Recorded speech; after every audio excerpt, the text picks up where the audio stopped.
Hey there everybody, welcome to another episode of Standing Ground Studio, and today I want to talk just a little bit about the Together 2016 or the Reset 2016 event set to happen in DC on Saturday.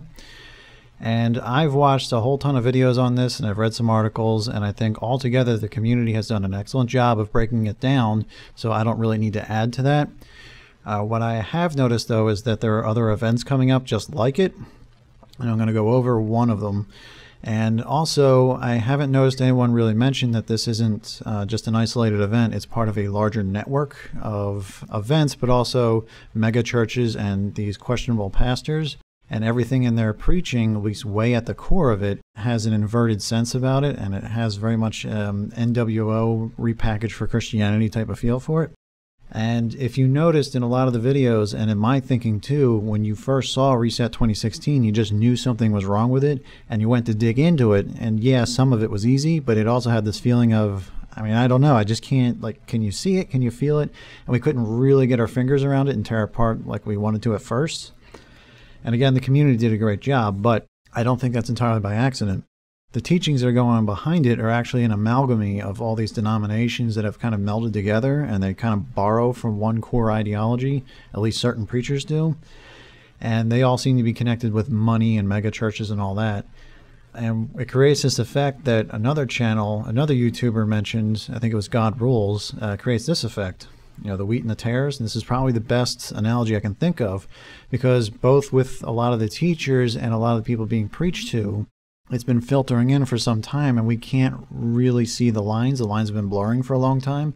I mean, there's always at least that one person you just know is compromised in one of these events. You know, the Pope is the most obvious one for Reset because it's so big.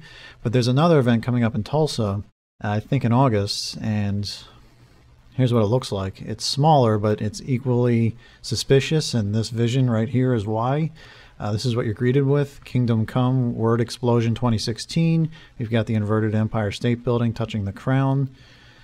Yeah, we'll talk about this a little bit, but Carl Lentz is a part of this one too.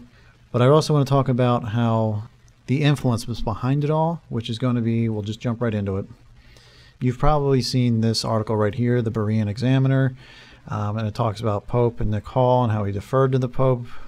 You've probably seen that. What I hope to do is kind of like lifting up the hood and getting a peek at the engine behind all this. And this and the other articles I point to, they are opinions, but they're well-researched opinions. And I'll just leave it at that. So here's kind of what's going on behind it. This revival movement to unite faiths is part of the New Apostolic Reformation, the NAR, started by C. Peter Wagner from the Latter Rain movement. It is counterfeit Christianity, and here's why.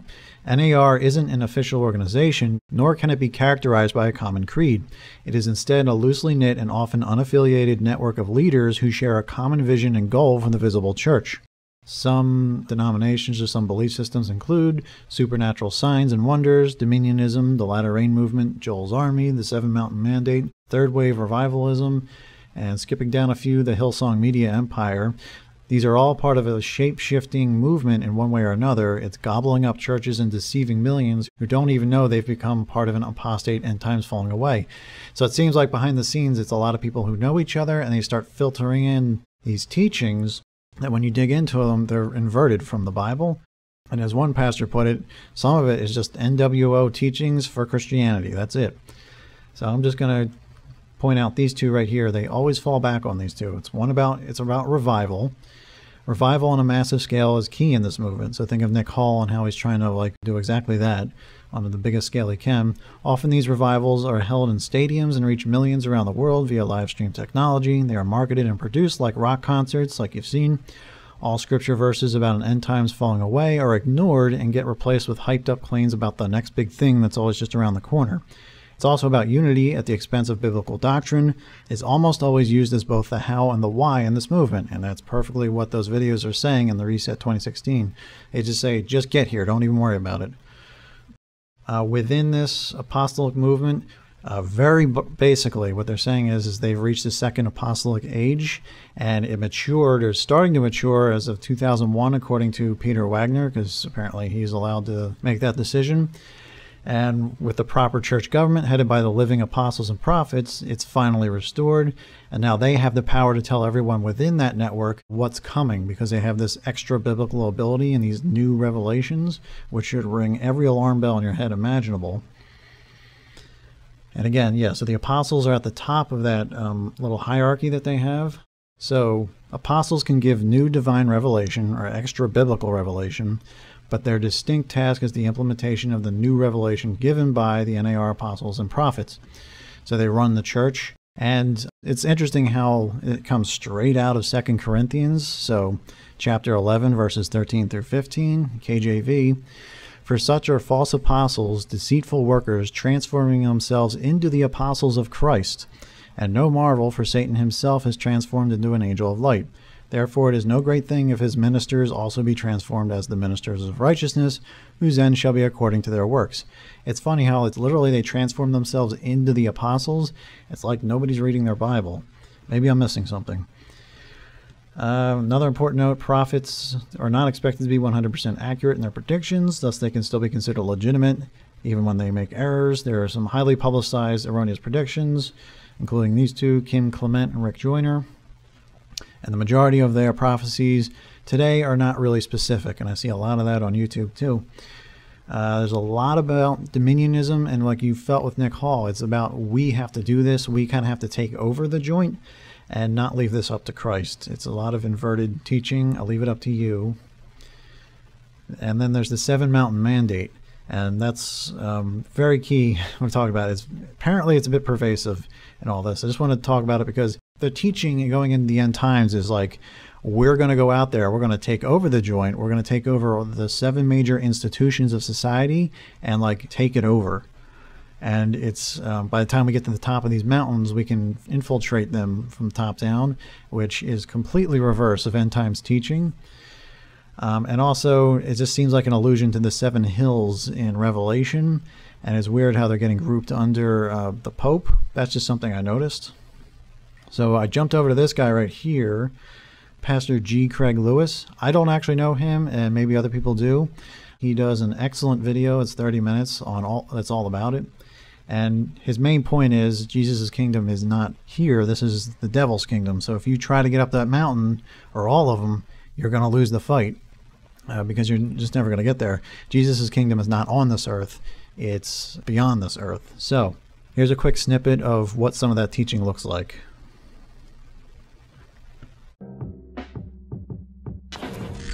What we're talking about here is kingdoms. And the reason this is critical is because you're called to preach the gospel of the kingdom.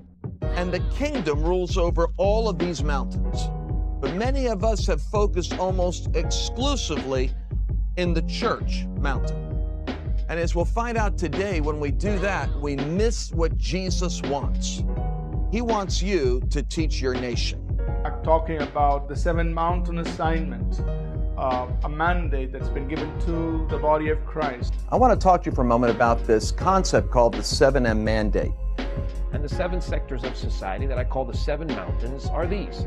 In the areas of business, religion, Family, education, The mountain of the media. And so the arts mountain is really for recreation. and religion. Truth of the matter is, we got to move from geography to systems. We got to be like Neo in the Matrix. We got to go into the agent and stop running from him. Into the system. Why? Because Jesus said the Great Commission is go into all the world and preach the gospel. Every one of those mountains is a place of influence. The way you get influence in those mountains is to get the ones that have the ideologies, your ideologies, to the top of those mountains. Okay, so you heard what they said, and you're going to hear a snippet of it again later in the next event I'm going to bring up.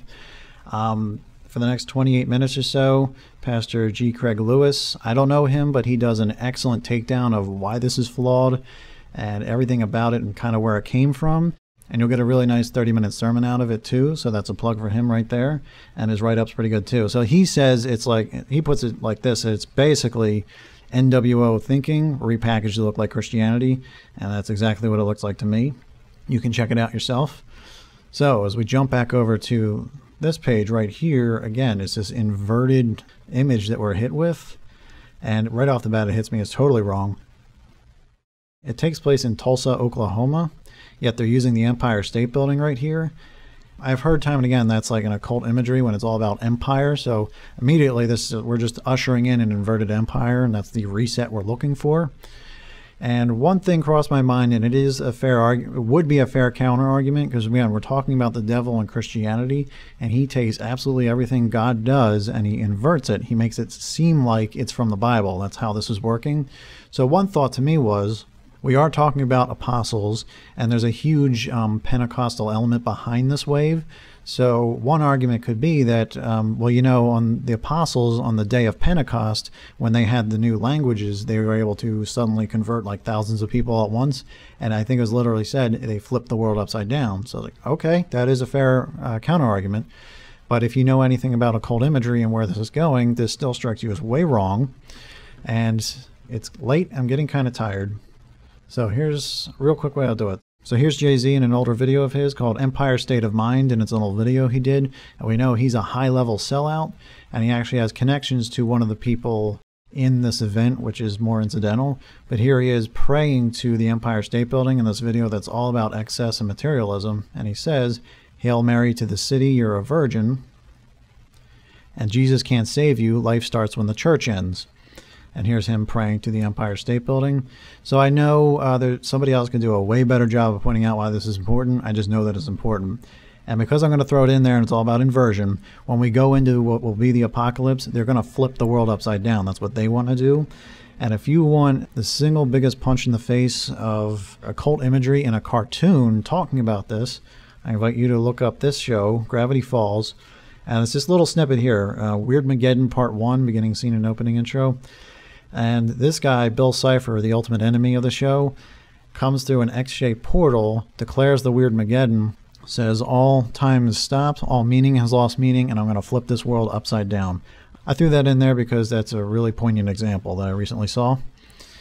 So again, inverted Empire State Building. Let's go ahead and watch this clip right here, and I'm going to play just some of it.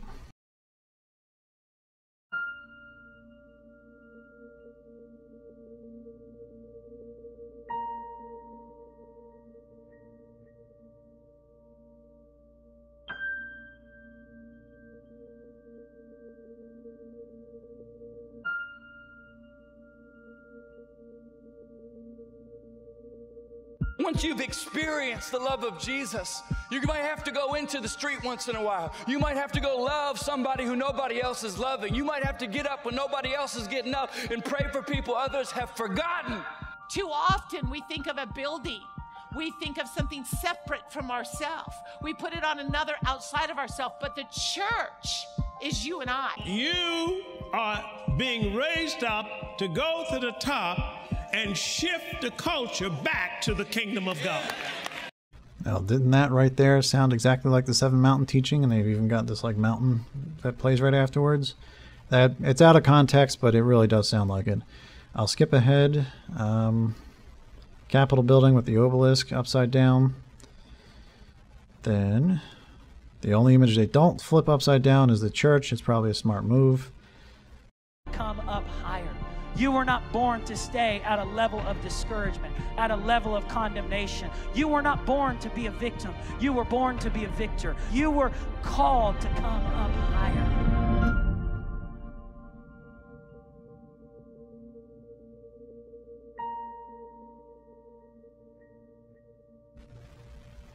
Wow, just look at that. I mean, does any of that feel right to you? None of it feels right to me.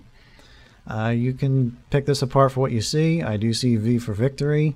Again, it's in Tulsa, Oklahoma, when they're showing the Empire State Building, which nowhere on the site, maybe I missed it, but I didn't see an explanation.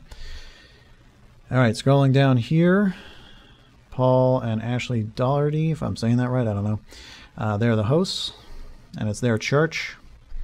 So again, Carl Lentz, he's that direct connection to Jay-Z, but all these, like, he's pastor of Hillsong, New York City, and he has all kinds of connections. He's the guy who publicly tried to show Justin Bieber what it means to be Christian, because we're luring people into that trap. This is the guy, I played that one little snippet where it sounded like he was preaching from the Seven Mountains. All I know is he has a mega church, pretty much they all do, and a lot of properties. The Treats, Casey and Wendy, prosperity preachers, they have mega churches. They've been around a while. This guy just was a gun for hire. I don't know him that well. All right, so I just want to focus here. Paul Doherty. Let's switch over here to his church website. And now this is him talking about how he has this huge opportunity to start a show on a major network every single day. And if you remember from Nick Hall, remember what he said here?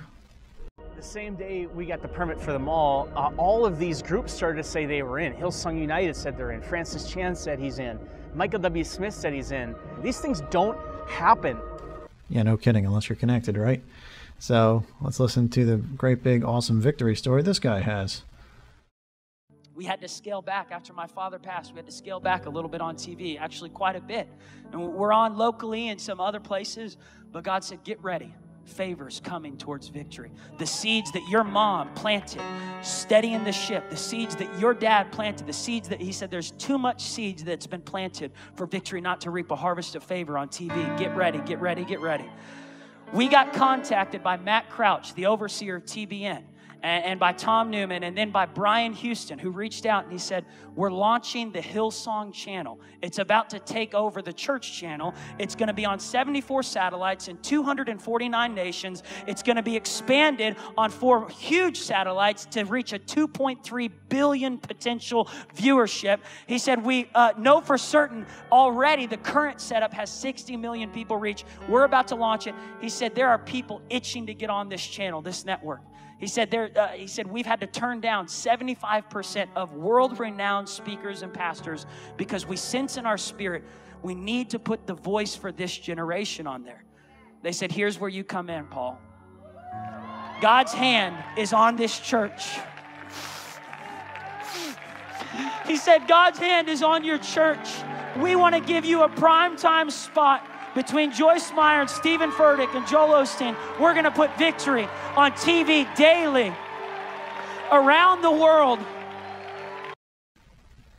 Okay, in all fairness, when it's full res, his eyes do water a little bit when he puts on that crying routine, so maybe it was real. Let's jump back here. All right, so the main deal with this guy is, when I read into him a little bit, he was raised in this environment from the get-go. His parents, I forget their names, but they started the church, actually. Then his dad got deathly ill, actually. And by the age of 28, Paul took over as the lead pastor. And the thing is, with both of them, him and his dad, they both went to Oral Roberts University, which does come up on some Watchman sites. I don't know it well enough to really talk about it, but it is another one of those Pentecostal, been there a long time, churned out a lot of preachers type of places, so it would have had the opportunity to do what I've been saying. And again, talking connections, I think the current dean of it right now is Dr. Billy Wilson. That's this guy right here. So he's speaking at the event also. Now he has one of his own events as well. That's called Empowered 21. And again, it's another one of these star-studded events where it's all music and feel-good vibes. And it's got a hugely Pentecostal background. I won't go into it here because I really do need to finish this, but if you go into their history, you will get more than a snapshot of where this came from. And again, so it's all these waves that happen. So in the more than 30 years since the inception, the Catholic movement has touched the lives of over 70 million Catholics in over 120 nations in the world. Added these as the newest category, the third wave of the Spirit. So again, there's like a Catholic influence in there from way back. The third wave movement, which was mentioned right here, third wave revivalism. So again, it's a blend. So I can't necessarily say this guy's evil or that one is. I mean, there's some you can, but you can see how the influence is pretty much always there. It's a very global feel. I mean, that's how the design went. I don't know how effective they are. There are large numbers. You can look into it. Just to round this off a little bit, I'll show you a piece of their video. Another one of these. No inversion though. May 11th through 13th, join believers from across Europe as we gather in London for a supernatural encounter at the Empowered 21 European Congress, London 2016. Your circumstances are going to have to say you are blessed. us. The Holy Spirit came down so we can get up and change the world for the glory of Jesus. If you will give everything to Jesus, God will use you for his glory. And God has a purpose for your life. I don't care what death faces you, death has to back off. Plus Nikki Gumbel, Morris Cirillo, Jay John, Cindy Jacobs, Nick Hall, Peter Vence, Claudio Friedzon, Marilyn Hickey, and more than 50 Spirit-empowered teachers, along with anointed worship by London's own Noel Robinson, Lou Fellingham, Nikki Brown, Ronnie Padilla, Arinola Natanya, and just confirmed Planet Shakers. Join us in London, May 11 through 13 for a lifetime experience. And out of all the names, Nick Hall is in there. So I'm just using that as a way to get back to where I started. But you can see how the connections are all there. There's a great big wave of influence. It's kind of amorphous and shapeshifter in nature. And it creates that wheat and the tares effect. So this is a peek under the hood. There's the clear engine that's there. And I couldn't find a beginning or end to it. I had to just stop and make this video. So there it is. I'll post some links below. Tell me what you think. Get the word out, because clearly this is... maybe even the culmination of a long-term effort, and how they're going to pull everyone back into more of a one religion mindset, which clearly Nicole is trying to do. And before I sign off, I want to mention that this video right here popped up as I was researching this new apostolic Reformation movement. It's from the Jim Bakker Show, and it's a sterling example of the false teaching going on out there that's setting people up for the great falling away from the church. So just like the NAR movement and just like Nick Hall, it's billed as the greatest revival of all time. And you'll note, right after he misuses a verse about the last generation, he gives this dubious quote about how the establishment of Zionist Israel gave birth to an age of fire. And while it's often difficult to pinpoint where a teaching or belief comes from, a lot of the same names keep popping up in these videos. The biggest of which seems to be Billy Graham, who we saw with Nick Hall during one of his Reset 2016 videos. So I'll post a link to that video below for you to watch for yourself. Okay. Thank you for watching. Please be vigilant, share this video, and I'll catch you next time. God bless.